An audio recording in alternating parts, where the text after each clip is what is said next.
What if the biggest battle you'll fight today isn't with someone else, but your own emotions? Hello, I'm Noah Lafferty, and you're watching.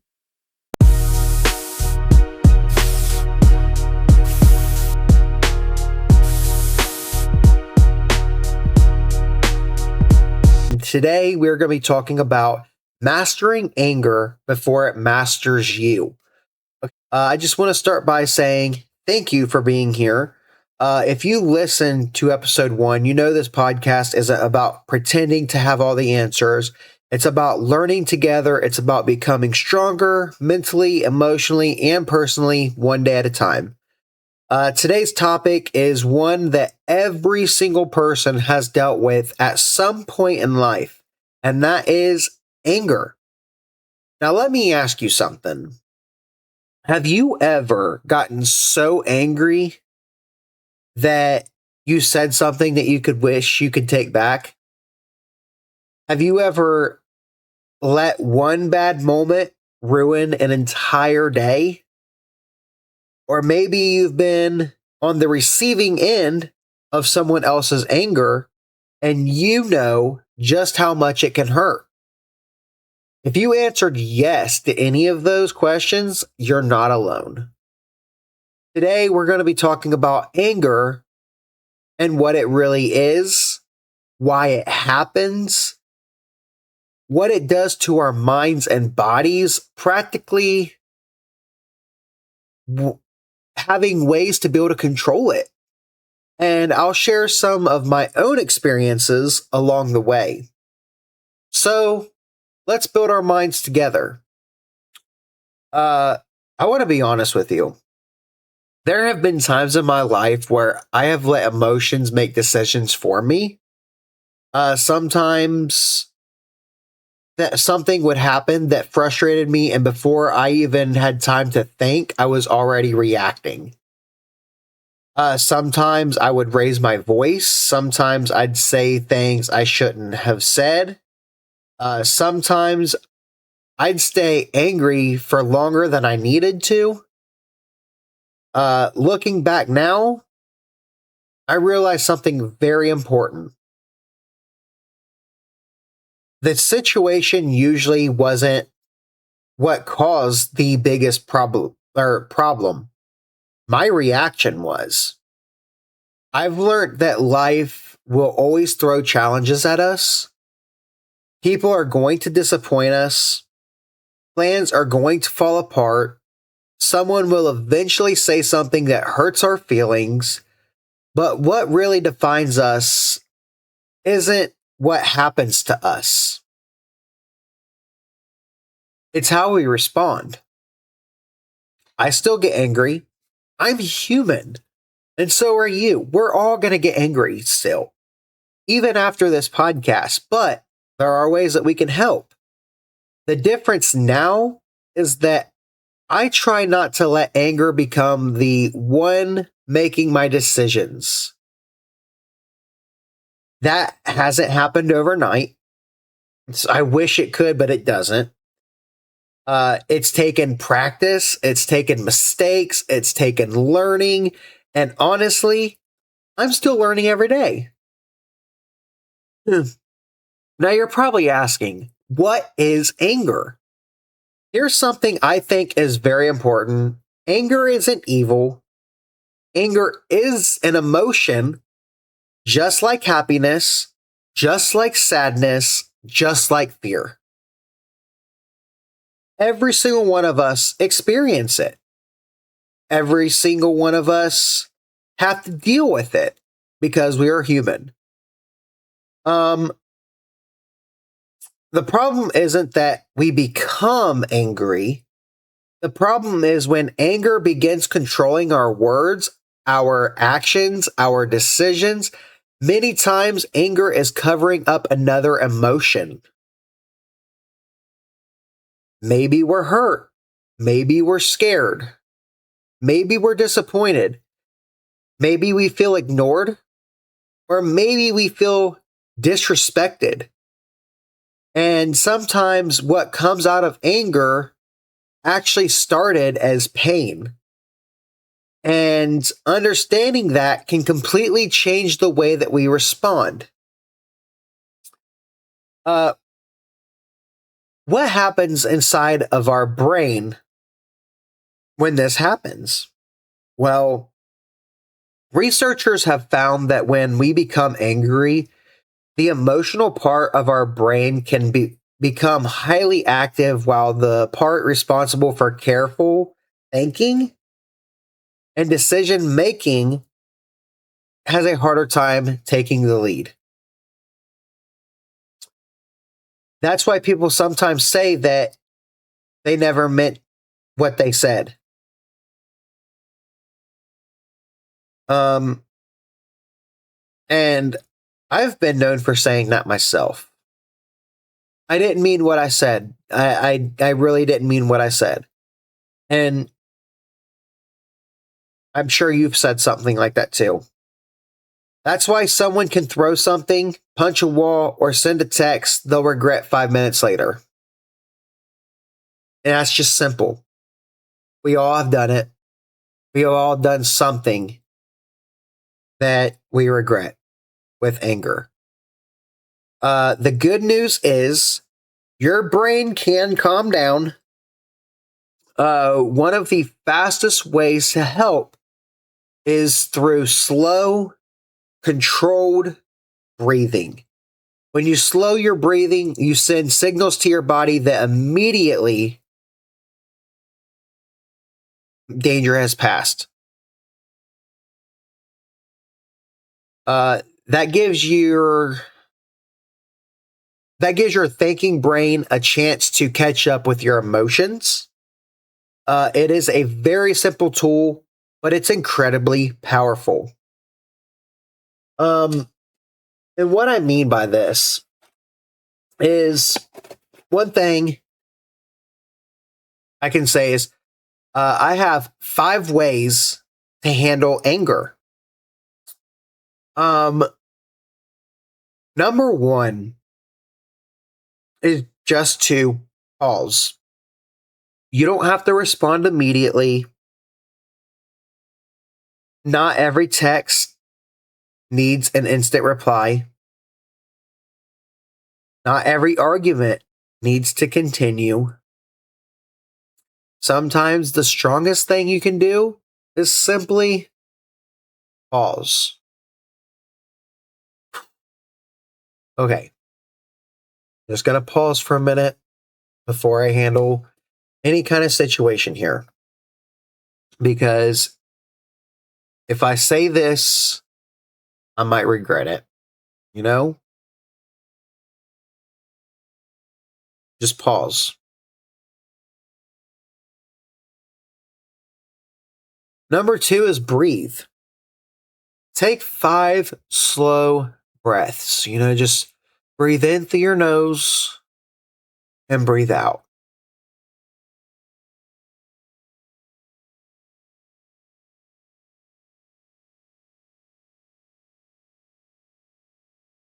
And do that 5 times.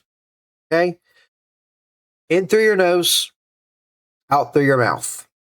You'll be amazed how different you feel after just 1 minute. I'm serious. And I have done this so many times. And it has helped with some serious situations. Like, to the point where I was amazed of how calm I was instead of being angry. It's absolutely crazy how just breathing can help you when you're angry. I was so amazed when I first started doing this because I was like, there's no way that just breathing can help a situation like this. And in a way, I know this is completely off topic of anger just for a split second. But I feel like doing the breathing technique has even helped me quit smoking, like vaping, cold turkey. Uh, a while back, last year actually, I had gotten real sick and I went to the doctor and he told me that I had pneumonia and I was also on the verge of COPD. That scared me so bad that I quit cold turkey of vaping. And the only way that I could stop myself from doing it, and the reason I stopped doing it is because I thought of my son. I don't want to leave my son in this world without a father. And it scared me so bad that I quit cold turkey. And the way that I was able to stop myself, it's been over a year since I've vaped. And the way that it has helped me is I took toothpicks and I would put the toothpick in my mouth as I was smoking like a cigarette just to think that I was doing it, but I wasn't. And I started realizing that doing the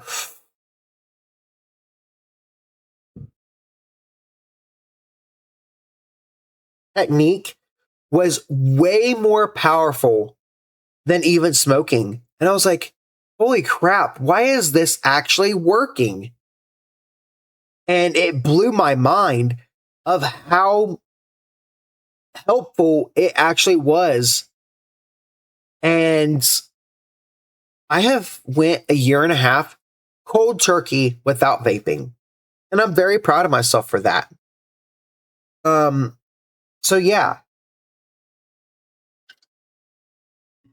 Um so yeah, the breathing technique absolutely powerful when it comes to anger and calming yourself down for even being stressed out. Number 3, walking away. Um Now, walking away does not mean that you're weak. I just want to put that out there now. Uh, it does not mean that you're weak at all. Don't ever think that you're weak for walking away from a situation. It means you're choosing self control over regret. Uh, this gives yourself time to cool down before returning to a conversation. Um, and saying something that might really affect this scenario in the long run that can turn into a huge argument. It can turn into some things that you might not want to say at all, for sure. And you do not want to be in that type of situation. I've been in this situation and I have said some things to family members, my wife, and even my son that I wish I could honestly take back nowadays. And there are so many like different ways that you can actually handle a situation. And walking away is one of them. Yes, they're going to be like, why did he walk away? Or why'd she walk away from this situation? It's because we don't want to say something that we're going to regret. We'll come back in 3 minutes, 5 minutes, a lot more calmer. Because when we walk away, we could go honestly back to step 2 and do a breathing technique and come back to that situation and take care of it then. You know what I mean? So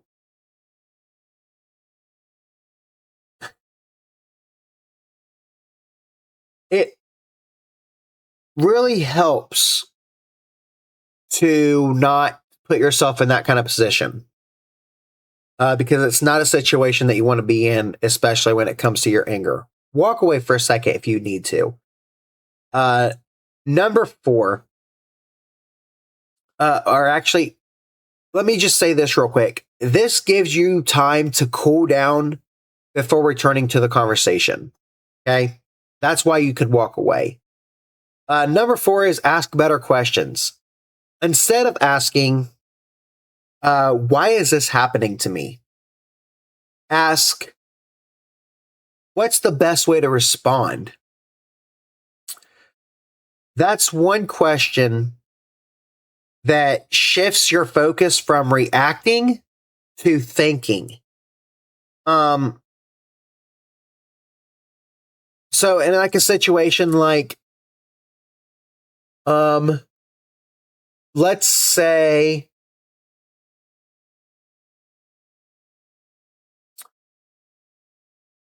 this person asked you about your finances.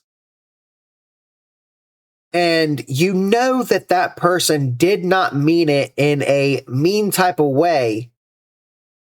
They were just trying to make sure that you're in a good place. And the way that you're taking it in that moment is like, why the hell do you care what my finances are? Why are you even asking me that? You know, instead of shifting from, let's say, instead of why is this happening to me, like, why are you asking me this? Wonder why this person is asking me this. I wonder if they're just concerned. You see what I'm saying? And then you'd be like, yeah, well, I mean, I'm a little behind on such and such, and I'm just trying to get caught up. Like, okay, I just was wanting to make sure that you were okay, you know. I'm not trying to be all up in your business, but like, no, you're all right. You're all right. Instead of getting all mad and getting all defensive because they asked you about a bill type situation. So yeah, that's what I mean by that. So number 5, think about tomorrow. Ask yourself, will I be proud of what I'm about to say? The question has saved me more than once. If you feel like it is not the right thing to say, then chances are you probably shouldn't say it. And there's so many different ways that I could explain like what kind of situations this could be. So let's say you're getting in a fight with your wife.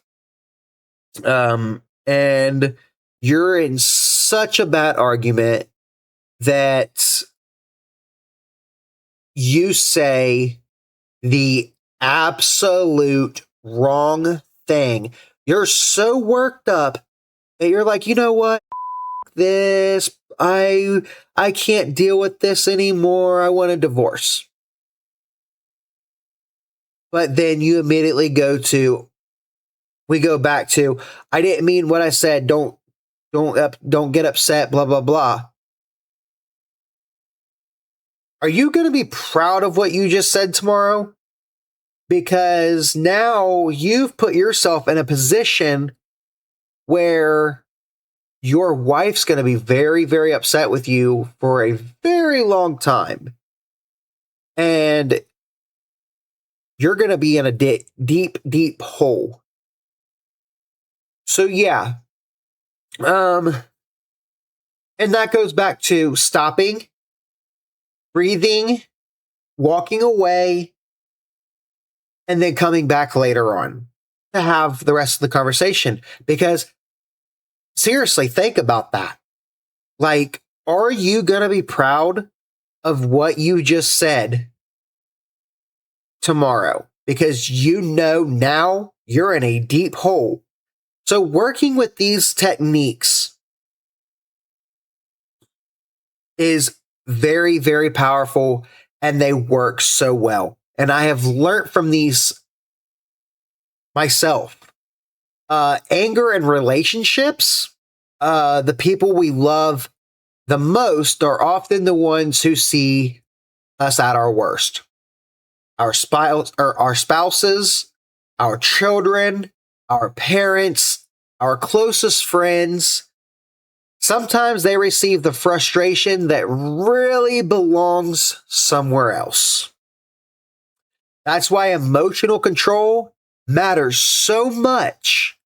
The words we speak in anger can stay with someone as long after we've calmed down, or it can stay with someone long after we've calmed down. If you've made those mistakes before, don't give up. Learn from them. Apologize when necessary. Grow from them. Every day is another opportunity to become a better version of yourself. And that's just the truth. Stress makes anger worse. I've noticed something in my own life when I'm exhausted, when I'm stressed, when I'm overwhelmed. I'm much more likely to become impatient. Sometimes anger isn't really the problem, but it's the symptom. So take care of yourself. Get enough rest when you can. Take breaks. Go for a walk. Listen to music. Pray if that's a part of your life. Or I already said take a walk. Yeah. Talk to someone you trust. Looking after your mental health isn't selfish. It's necessary. And if you are looking for something to really, really calm your mind, I recommend listening to a song called, I believe it's called Mindless. I believe it's Mindless. I can't remember the exact name of the song at the moment. But there is a song that is known to be the most calming song in the entire world. And I cannot think of the name of it at the moment. But if you guys want to listen to it, I will have it down in the description for you guys. That way you guys can listen to it and see if it helps calm yourself down when necessary. It has really helped me a lot in situations where I just needed a minute to breathe and meditate and relax myself. The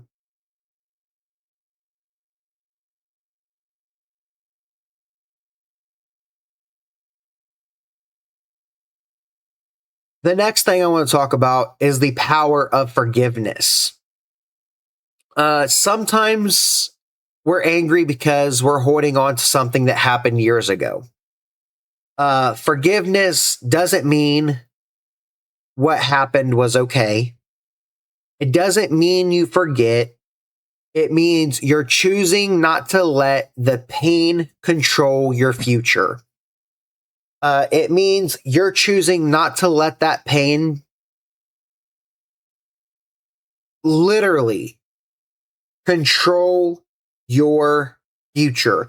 No matter what it was, if it was because of your parents or whatever, you are your own person and you have the ability to overcome something and be better.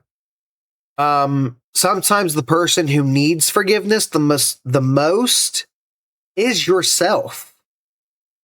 We've all made mistakes. We've all said things we regret. Don't let one chapter become your whole story.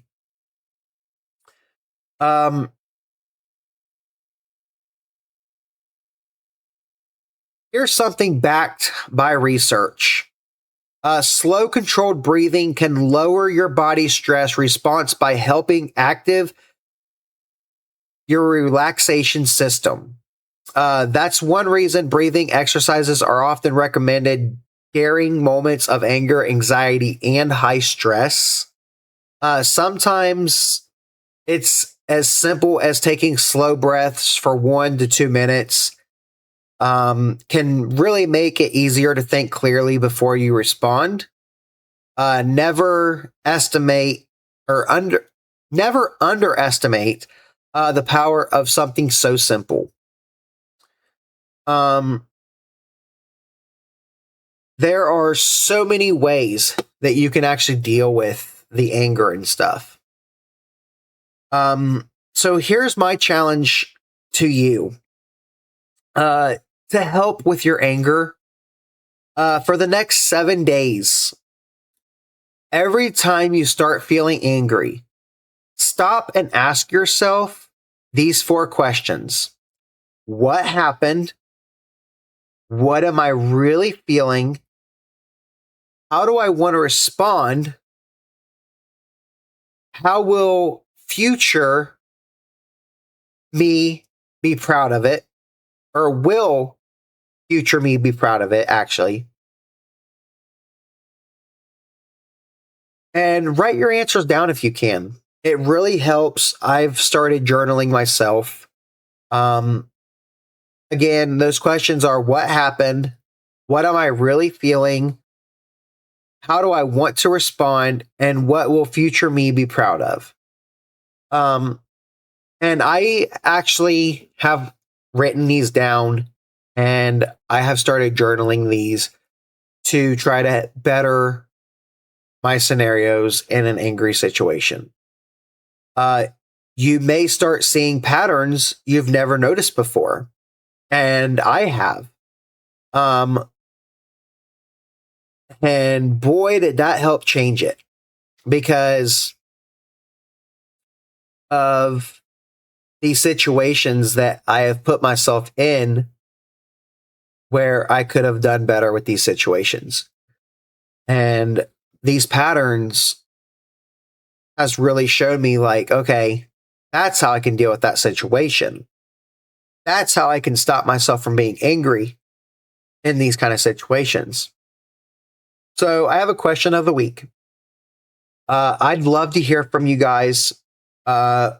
What's one situation where you've stayed calm even though you wanted to lose your temper? Or what's one situation where you wish you had handled it differently? Leave a comment and let's encourage each other. Let me know what you guys think about these kind of things. And before we finish today's episode, I want you to remember something. Learning to control your anger doesn't mean you'll never get angry again. It means that little by little, you're becoming someone who responds with wisdom instead of impulse. Don't expect perfection. And boy, am I going to be talking about perfection here very soon, because I hear that word a lot. And in my opinion, there's no such thing as perfection. And I'll tell you why in that episode. Expect progress. Every time you choose patience over anger, every time you choose understanding over shouting,